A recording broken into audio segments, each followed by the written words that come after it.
Congratulations, you have just found the #1 over 50 health and wellness podcast on the planet.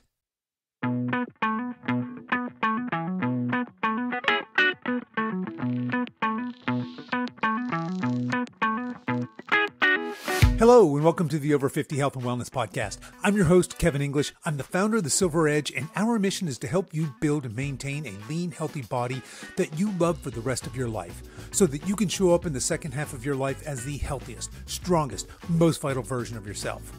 We have another episode of the Coach's Corner today, so no guest, it's just me.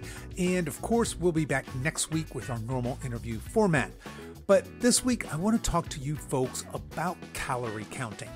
So in this episode, I'll cover who should and who shouldn't count calories, why you might want to consider counting calories, and exactly how to count calories to help you achieve your healthy aging goals. Now, before we dive into today's episode, I want to let you know that we have a brand new free guide up on the site, and it's titled Calorie Tracking 101. If you're interested in taking a deeper dive into this subject after you've listened to this podcast, head over to silveredgefree.com and you can download that guide there. Okay, let's get on with today's show. Calorie Tracking 101. Okay, let's start our discussion here. What do we mean when we say calorie tracking? And it's pretty much what it sounds like, right? This is where we weigh and measure all of our food and drink, and we record it in something. Typically, we record it in an app in this day and age, with the idea that we're going to learn a little bit more about the food that we're eating. We're going to know how many calories a day we're eating. We're going to know how that varies through, say, weekdays versus weekends. And we're going to get some information on things like macronutrients and micronutrients. Don't worry, we'll dive into exactly what that means if you're not familiar with those terms as we move along through here today. So now you've got an understanding what I mean when I say calorie tracking. Let's talk about who is this for and who isn't it for. And actually, you know what? As I say that, let me back up. We're going to put a pin in that. We'll come right back to that. But actually, let's start the discussion here. Should you track? In other words, do you need to track? And the answer is no, of course not. Now, that being said, the more specific or I guess aggressive your goals are, the more important it is to consider tracking. But let me just say this right here and right now, that it's not really necessary. You can build and maintain a lean, healthy body that you love for the rest of your life without ever tracking a single meal or a single calorie. So I just wanted to start our conversation there. I'm going to make the case that I think that you should track at least for a period of time. And we'll cover that here in just a minute. But just know that calorie tracking, calorie counting, obsessing over the amount of food you eat and which food you eat, absolutely not necessary for healthy aging. Now, that being the case, I am going to make a case why I think it's a good idea for most of you listening right now. All right, so let's get back to the question, who should track? And then let's talk about maybe who shouldn't. So who should track? I would say there's really a couple of categories here of people that I think would really benefit from tracking calories. And that first category is this. If you're somebody who has never done calorie tracking before, I think it's a really, really good idea. Now, I'm not saying that you need to do this for the rest of your life. I'm not saying you need to do this for your 50s and 60s, but I do think you should do it at least for a small period of time because of all of the information you're going to learn. More about that in a second. And one of the other groups of people that should consider calorie tracking are people that have more, I'll call them more aggressive goals. So if you are somebody who maybe you're getting ready to turn 60 next year and you've never had a six-pack in your life, you'd like to have a six-pack. You're probably a good candidate for tracking because that's a pretty aggressive goal and you're going to need some pretty aggressive tools to get there. Similarly, any of you that are thinking about, hey, I'd like to get into the fitness model space, I'm considering doing my first bodybuilding show, something like that, you absolutely should be, you're going to need to be counting calories and paying very close attention to your macronutrients and manipulating those things very carefully for those very aggressive goals. But really, I'm not going to talk about that today because I don't think that's most of you listening, to be honest with you. I want to talk to those of you that either have never tracked or maybe you've tracked in the past, but just haven't done that in some time. So that's really who this message is for. Now, before we talk about why you should track calories and how you should track calories, and I'll give you all my tips there, let's talk about who should not track calories. And basically, I'm talking to those of you that have a history of disordered eating, or you've got a bad relationship with food. Maybe you have an obsessive relationship with food.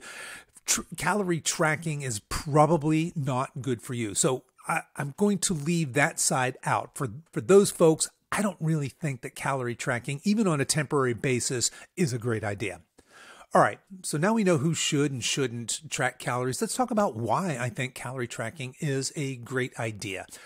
Know this, we ask every single one of our clients to track everything they eat, weigh, measure, track everything they eat for at least 1 week. And we do that, we ask them not to change what they're currently eating. We do that in order to get a baseline. As a nutrition coach, it's really hard for us to decide where to take our clients, regardless of what their goals are. Maybe they want to build muscle. Most of our clients want to lose fat, right? Maybe you want to do some body recomposition, meaning I'd like to lose a little fat and build a little muscle. And in all of those cases, until we really understand what that client's baseline is, in other words, how many calories a day do they average? And does that vary wildly between weekdays and weekends? How much protein, how much carbs, how many fats are they eating? Things like that. We need to know this. And I would submit that this is useful, even if you're not undergoing intensive one-on-one personalized nutrition coaching. I think this is great information for all of us to have. So in other words, tracking calories is the first step in long-term body composition management. Having a basic understanding of how much food you currently eat and what your maintenance calories are. And now what I say by maintenance calories are, this is the amount of food that you average per day over, let's say, a week span, where your weight stays relatively stable. So let's just say you're a woman, you're 150 pounds, maybe you're on a weight loss journey, right? Maybe you'd like to be 130 pounds. But assuming your weight is relatively stable, meaning you weigh roughly 150 pounds, maybe you go up or down a couple pounds of fluctuation, but you're more or less stable, the amount of food you're currently eating, knowing that calorie number, tells you what your current maintenance calories are. In other words, how much do you need to eat in order to maintain that 150 pounds? Now, we can get into the weight loss piece of that and the manipulation of the calories later, but just knowing that starting place is really, really important. Another reason I think tracking calories is critical is you learn serving sizes. So if you've never actually measured or weighed your food, do you really know that that's a tablespoon of ketchup that you're eating with your fries? Do you know whether that is a 4-ounce, 6-ounce, 8-ounce piece of protein that you're getting ready to eat? But taking the time, even just a short amount of time, even just 1 week of weighing and measuring and tracking everything gives you a really good idea of what serving sizes are. Another reason that I think you should track calories, again, for even just for a little while, is you start to recognize patterns. For example, very commonly we see with our clients that they have one eating pattern through the weekdays and a completely different eating and drinking, I'll go ahead and throw that in there, pattern during the weekends. And so when we track and we have this hard data and we can go back and look at it, it really jumps out at us. A lot of people will say things like, no, I eat pretty steady throughout the weekdays, weekends. No, there's not much difference. And then they track and they go, oh, okay, so actually I eat 800 calories on average more on Saturdays and Sundays than I do Monday through Friday. And that's interesting information to know, right? Another reason I think you should track calories is you're going to learn to identify your macros. So your macros are macronutrients. Your macronutrients are going to be your proteins, your carbohydrates, and your fats. And while it might not seem important to you, if you are on a healthy aging journey, you should have at least a basic understanding of these 3 macronutrients and what they do in your body and how you might manipulate them in order to manipulate your body composition. So for example, one of the things we see all the time with our clients is they'll come in, a lot of times they'll tell us, yeah, I eat a lot of protein. And then we'll go in and look at their actual food logs and we'll see that they're averaging, let's say, 60 grams of protein a day. Well, I'm here to tell you that's not very much protein. And then we'll look at their fats, and their fats will be, in most cases, be relatively reasonable, but they got really high carbs. And we look where those carbs are coming from, and they're not sweet potatoes typically, and wild rice and things like that, and vegetables and things like that. They're crappy processed food carbs. And understanding that is really the first step in starting to take ownership of your health and your body composition, right? I'll say this. If you eat the standard American diet, that is a bunch of crappy ultra processed carbs, the results are going to be you're going to have the standard American body, which is not what what most of us are aiming for, right? Okay. So another reason I think you guys should track your calories is to identify your micronutrient imbalances. So when I say micronutrient, I'm really talking about things like your fiber, your vitamins, your minerals, things like that. You can also track sugar. So you can see how many grams of sugar you're averaging in a day.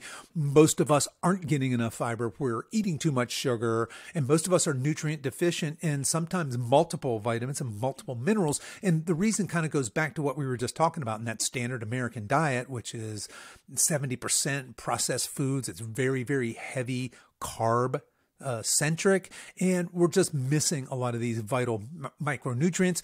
And when we track our calories, now again, we have good hard data that we can look at and see where those imbalances might be. Okay, and then the final reason why I think it's a good idea to track calories is that you need this info to create a roadmap for where you want to go. So a lot of you out there want to lose fat and build muscle, and you're going to need a baseline in order to make an educated decision about what you do next. So if you guys have listened here for a while, you know that we are huge on what you do pre-diet and post-diet is way more important than what you do actually during a diet. And if you don't know how many calories you're currently eating, as well as your macro split, and remember your macro split is your percentage of protein versus carbs versus fat, it can be really, really hard to know what to do next. Let's take a 210-pound guy and he wants to drop 30 pounds. And this guy is averaging, let's say, 2,000 calories a day. And furthermore, when we really dig into his tracking, we see that he averages about 1,800 on the weekdays and about 2,600 to 2,800 on the weekends. And he's averaging maybe 80 grams of protein a day. This guy has no business going on a diet from where he is right now. He should be focused on optimizing his metabolism before he starts any sort of thing like dieting. And so just so we're clear, when I say optimizing your metabolism, I'm talking about things like reverse dieting, bumping up his protein, getting his weekends under control. He needs to get that house, his metabolic house, if you will, in order before he would consider moving into a fat loss phase. Now, if this guy just decided, hey, I'm going to go on a crash diet, he's going to be under eating. He's probably, if he goes on a crash diet, let's face it, he's going to lose some weight, but that's going to be very temporary, right? He's going to put himself into a place where it's just not sustainable. He's going to plateau with that weight loss, and he's going to go revert back most likely to the way he was eating before. And you know how that ends, right? He's going to gain that weight back. If this same guy came in, he tracked for a week or two, understood this information and thought, you know what, maybe I should get myself up to 26, 27, 2,800 calories and then diet from there. The trade-off being, okay, well, that's several months of work before I even start my diet. But the trade-off being, hey, when I go on my diet, I'll be much, much more successful. It'll be easier. That weight will come off quicker. I'll be a healthier human while I'm dieting. Oh, and also, I'm going to be able to, if I do my post-diet phase correctly, I'll be able to maintain that weight loss for the rest of my life. All right, so I feel like I'm getting a little bit off track here. Let's get back to tracking calories here. And you may be thinking to yourself, okay, so if that's so great and everybody should do it, why don't more people do it? And the short answer is because it's a pain in the ass. It's tedious, and most people don't see the value, right? They haven't thought about, well, is it really important for me to know what an exact serving size is? And do I really need to know how many calories I average per day and how much of that comes from protein, carbs, and fat? And of course, I would say, yes, I think you do, especially as we move into our 50s, 60s, 70s.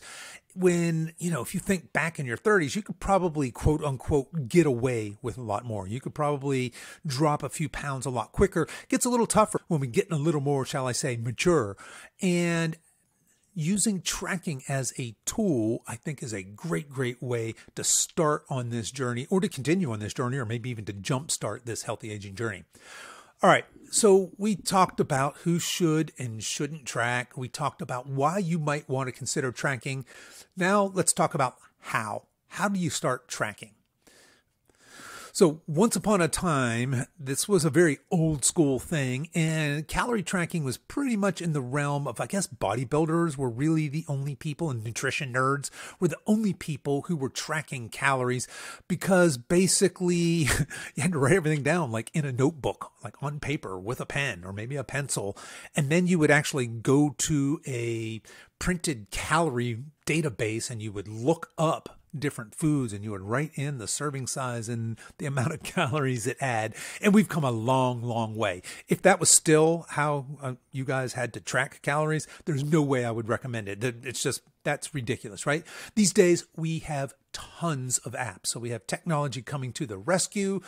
And far and away, the most popular one is MyFitnessPal. In fact, they got bought out by, I think it was Under Armour a few years back. So that one has really done well. But there's tons of other apps. I know, for example, there's Chronometer, there's Fat Secret, there's Lose It, there's My Net Diary. Let's see, there's a few more. There's Calorie, which is CAROLRY, kind of a cute spelling, I guess, on calorie. And I'm sure there's a bunch more, but most of these apps have free versions. And then most of them also have some sort of a paid upgrade option for their advanced features. And for our purposes here today, I'm going to use MyFitnessPal as our example. This is what I personally use. I've used it for, gosh, close to a decade. Could it really be that long?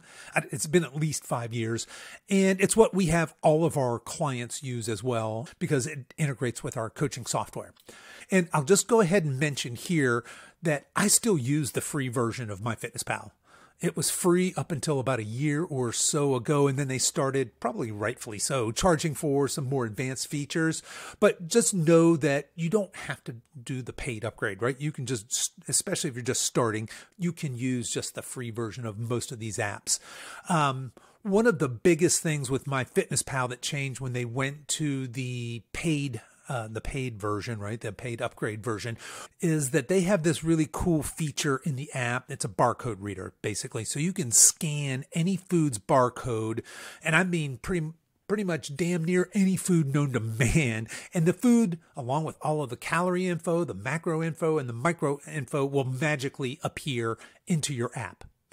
But if that feature is important to you, I would very humbly suggest that you're eating way too many processed foods, right? So it's really convenient to just get a loaf of bread or a box of macaroni and cheese or whatever it is you're eating, potato chips, and just scan the barcode. There are no barcodes on chicken thighs or broccoli stalks, right?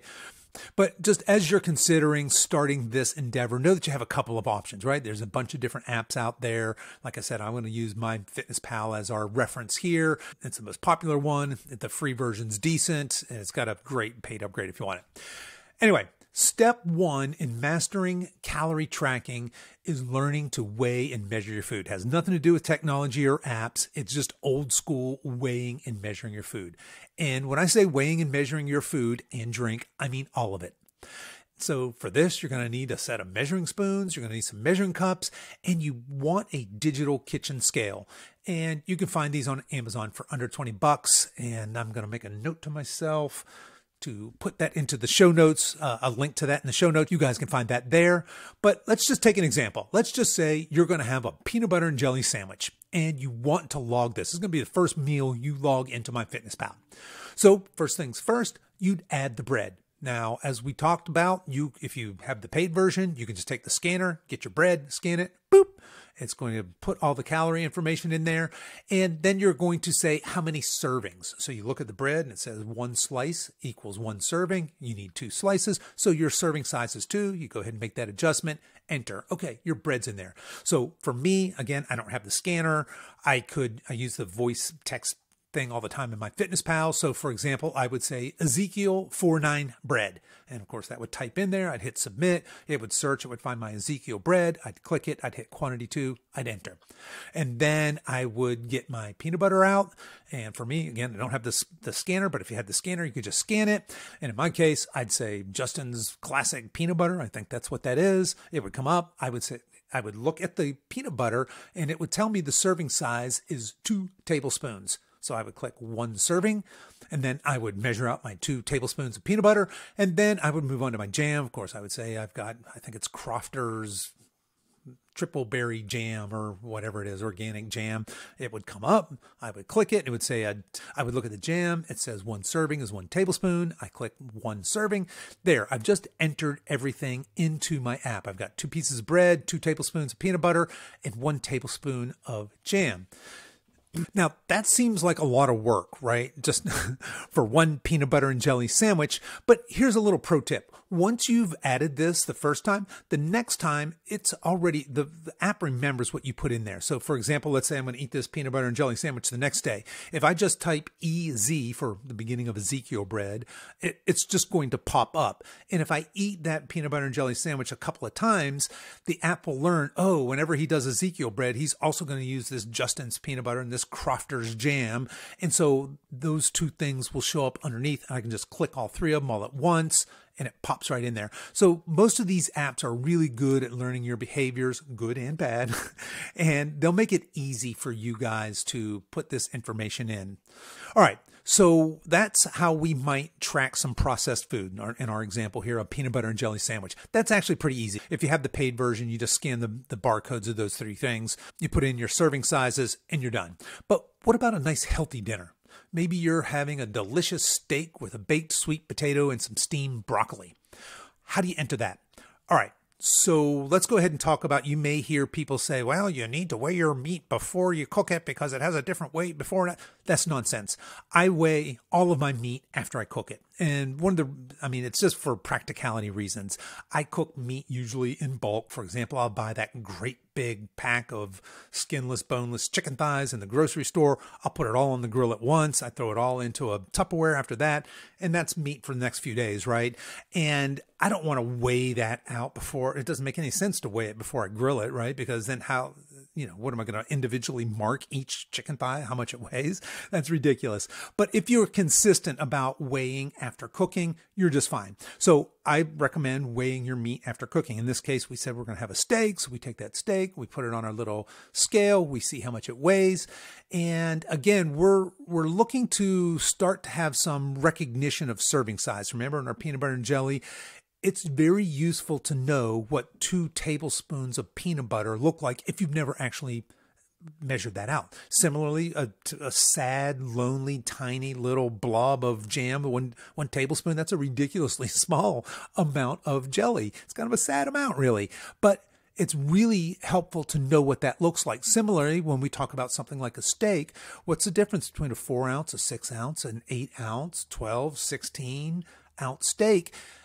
You really don't get a feel for that until you've spent some time actually weighing it and eyeballing it.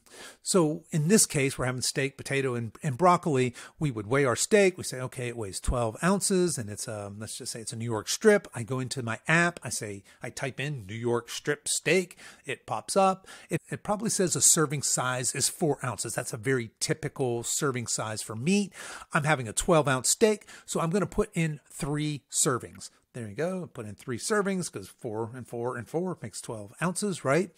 So my steak is in. I've got a baked sweet potato. I look in there. I just put in baked sweet potato. Baked sweet potato pops up. And it probably pops up. There's probably an option by the gram. It may show up by the ounce. And it also may show up as a small, medium, or large sweet potato. I'm eyeballing my sweet potato. To be honest, I'm not going to weigh this thing and get it to the gram, but you could. And again, the more aggressive your goals are, the more likely it would be, or the more beneficial it would be, I should say, to actually weigh that thing out. I'm going to eyeball it, and it looks like a medium sweet potato to me. I'm just going to put in a medium sweet potato. Then for my broccoli, it's probably going to have that by the cup. I'm going to measure out 1 cup of broccoli, 2 cups of broccoli. So there you go. I'm having 12 ounces of steak, medium sweet potato, 2 cups of steamed broccoli. I enter that in my FitnessPal. Done. All right, but what about eating in a restaurant? So know that if you're eating in a chain restaurant, very likely the food that you're eating is in your app. So God forbid, but maybe you're eating, say, at Taco Bell and you're having I don't know, it's been a decade since I've eaten in a Taco Bell. I'm not even sure what they serve. I know they have tacos, right? Let's say you're having their Taco Supreme Grande or something. I'm certain whatever that is, it's in the app. You can just type that in and it'll pop up and it'll log all that information for you. But let's just say you go to an Italian restaurant and you order the lasagna and they bring out lasagna. That's a little tougher. You're just going to have to go to your app, type in lasagna, and you're going to see there's a bunch of different options in there. Don't grab the one that says 150 calories and don't grab the one that says 2,000 calories. Find something that looks to be a reasonable amount of calories. It's probably 400 or 500 calories per serving, something like that. But again, we're not looking for perfection here. We're just looking to get a baseline. So there's a couple of tips there for how to actually log some things. And really what I want you guys to think about is you're going to start to get some awareness of how much food, what a serving size is, but it also brings awareness of what you're eating. So there's a few tips on how to get the food into your calorie tracking app. Don't overthink it. Don't make it harder than it has to be. You're just basically trying to get a baseline of roughly how many calories you're getting in every day. And when I say how many calories, I mean everything. So anything that has any calories in it. And this includes your liquid. So if you're having coffee with cream, you don't really have to put the coffee in there, but you need to put the cream. If you're putting sugar or some other sweetener that has calories in there, you really need to add that. And yes, if you're having some alcoholic beverages, you absolutely need to add those.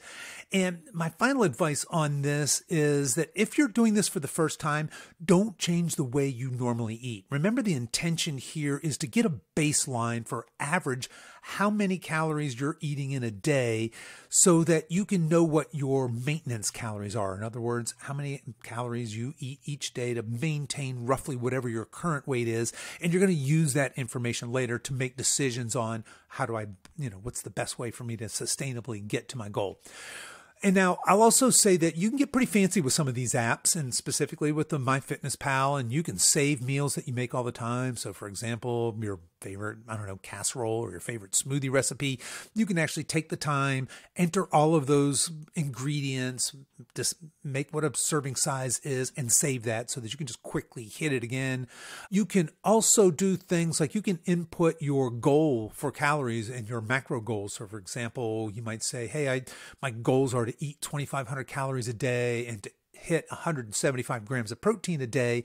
And what these apps will do is actually, as you're inputting your food through the day, it'll say, okay, Kevin, you've eaten 1,200 calories today and you've eaten 100 grams of protein so far. And it will tell you how many calories you have left to go and how many grams of protein you have left, carbs, fats, all that fun stuff. And all of that's really, really helpful. But I would put out this little word of warning, though. I'd be careful following these apps' advice for how much you should be eating. So in most of these apps, and certainly in MyFitnessPal, you can input your goals. You can put your current weight and your goal weight, and the app will actually spit out a recommendation of calories. But I suggest making sure that you understand the role of taking time to optimize your metabolism before dieting. But for reasons that I've discussed in the past, probably ad nauseum, right?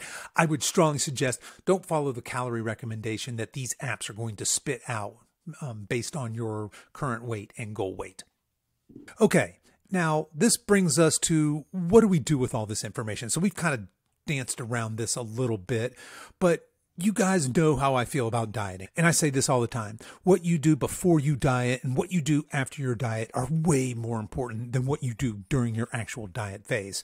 So remember earlier, we talked about our guy. I think we said he weighed 210 pounds. He wants to be 180 pounds and he's averaging 2,000 calories daily.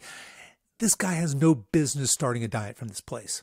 Similarly, a 150-pound woman who wants to weigh 130 pounds discovers that she's only eating 1,200 calories a day. She's got no business starting a diet from there. In both of these cases, these folks should concentrate on optimizing their metabolism, rebuilding their metabolism. They should probably do a reverse diet. They should probably focus on strength. They probably want to bump up their protein before they get anywhere close to the diet phase. Now, if you folks want more information about what I mean in that pre-diet phase or by optimizing metabolism, I did a Coach's Corner back in October. I think it was titled Pre-Diet Hacks for Lasting Weight Loss. And yeah, that's kind of a salesy, markety title there to get people to listen, obviously. But really what that podcast episode was about is about the pre-diet phase. It's about that metabolic optimizations phase. So anybody who wants more information, feel free to head back and check that episode out, and I will drop that into the show notes as well. All right, so before we wrap up here, we've talked a lot about apps and tracking. I want to let you know that there are other alternatives to tracking calories. The most popular, I learned it through Precision Nutrition. That's one of my nutrition coaching certifications. And I don't know that it's their proprietary system. I see it all over the place, but it's the hand system. And basically it works like this. The palm of your hand equals 1 serving of protein. Your fist equals 1 serving of veggies. Your cupped hand, 1 cupped hand, not 2, equals a serving of carb. And your thumb equals a serving of fat. And the idea is that you can use your hand to just approximate how much food you're eating. So let's take an example. If you wanted to eat 2,500 calories a day and 175 grams of protein, you might be eating, say, 5 palms of protein. That would come out to about 175 grams of protein. You'd want 7 fists of veggies, 7 handfuls of carbs, and 8 thumbs of fat. And roughly that would get you to about 2,500 calories. And it would be roughly, again, probably close to 30% protein and about 35% carb, 35% fat. That'd be a really healthy starting place, right? So you don't necessarily have to track everything in an app. However, for all the reasons I've mentioned, I think it's a really, really good idea to do, at least for a short period of time. So where do we go from here? Now that you've tracked for a week, you've got all this information, and maybe you're deciding where you want to go from here, what should you do from a tracking perspective? And I'll just share this with you. I track intermittently. That is, I track from time to time, and it really depends on how serious I am about my health and nutrition goals. I'm a pretty fit dude, so I don't have to track obsessively, and I don't have. You guys may have heard me say I'm trying to train like a bodybuilder, sort of, kind of this year. And if I were really training like a bodybuilder, I'd be weighing, measuring, tracking everything obsessively every single day. I'm not doing that. I'm more interested in running a business than I am trying to build any kind of a aesthetic physique. That being said, I take time off from tracking. I don't track all the time. In fact, I just recently started back tracking at the beginning of this month. I'm now back to weighing, measuring, and tracking everything. And I will say this, every single time I take time off from tracking and I come back to it, I'm kind of surprised at what the data shows, because I do it so frequently. I think, yeah, I know exactly the difference between a 12-ounce piece of meat and a 16-ounce piece of meat and a 10-ounce piece of meat. So that's how I use tracking in my own life. I use it intermittently. The more serious my goals are, the more I really tune into it. Or if I feel like, I'm getting a little away from optimum health, that's a good way for me to kind of sharpen up and get right back on track. It brings that awareness to the food that I'm eating, and not just the number of calories, as well as the percentage of macros and all my micros, all that good stuff. Now, compare that to Coach Monica here at the Silver Edge. She's a lifetime tracker. Well, I don't think she's actually a lifetime tracker, but Monica doesn't miss a day. I mean, I should have asked her before I started recording this how long she's been doing this, but she does it really, really consistently. Now, she's got that kind of engineering analytical brain, and she really enjoys doing that. I enjoy doing it intermittently. So where you go from here is really up to you, and it's up to your goals. But the idea is to find what serves you and your goals best. And again, in general, the more aggressive your goals are, probably the more important tracking becomes. So there you go. That's what I've got for you today. I hope you found this information helpful. And remember, if you'd like to dig a little deeper, just head over to silveredgefree.com and you can download our free Calorie Tracking 101 guide.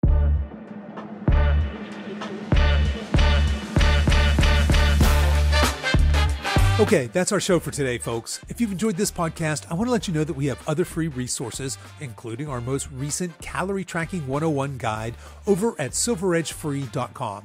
There, you'll find our free guides with our top tips on nutrition, exercise, and healthy lifestyle to assist you in your weight loss and fitness journey. So feel free to head over there and download anything that looks useful to you.